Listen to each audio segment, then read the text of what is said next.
السلام علیکم میرے اسلامی بھائیوں، آج کا ہمارا ٹاپک ہے حضرت امیر حمزہ رضی اللہ عنہ کا اسلام لانا۔ تو آج بات سٹارٹ کرتے ہیں دوستوں۔ تو جلدی سے ہمارے چینل میرے اسلام 45 کو سبسکرائب کریں اور ساتھ دی کی بیل کو ضرور پریس کریں تاکہ ہماری جو بھی ویڈیو اپلوڈ کی جائے اس کا نوٹیفیکیشن آپ کو ملتا رہے۔ تو حضرت امیر حمزہ رضی اللہ عنہ کا اسلام لانے کا واقعہ نبوت کے چھٹے برس کا ذکر ہے کہ ایک روز ہمارے نبی صلی اللہ علیہ وآلہ وسلم کو صفا پر بیٹھے ہوئے تھے کوہ صفا پر بیٹھے ہوئے تھے۔ ابو جہل وہاں پہنچ گیا۔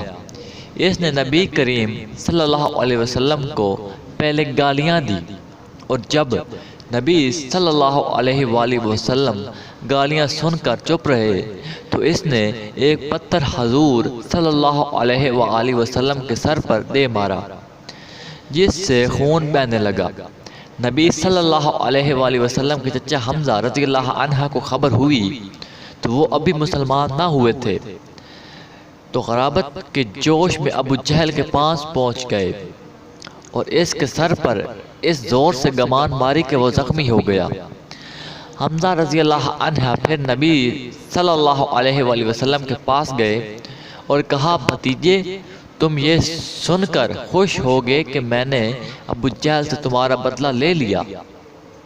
تو نبی کریم صلی اللہ علیہ وآلہ وسلم نے فرمایا، چچا جان میں ایسی باتوں سے خوش نہیں ہوا کرتا، ہاں اگر آپ مسلمان ہو جائیں تو مجھے بڑی خوشی ہوگی۔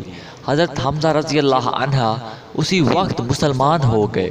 شہادت غزوہ احد میں آپ نے بڑے بڑے دشمنوں کو خاک میں ملا دیا۔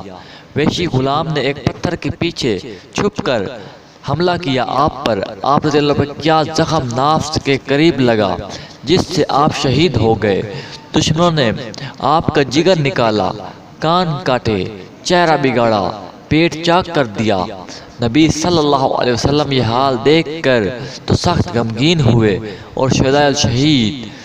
تو اگر آپ کو ہماری ایسی ویڈیو اچھی لگی ہے تو ہمارے چینل میرے اسلام 45 کو ضرور سبسکرائب کریں اور ساتھ دی گئی بیل کو ضرور پریس کریں تاکہ ہماری جو بھی ویڈیو اپلوڈ کی جائے اس کا نوٹیفیکیشن آپ کو ملتا رہے۔ اللہ حافظ، پھر ملیں گے ایک نئی ویڈیو میں۔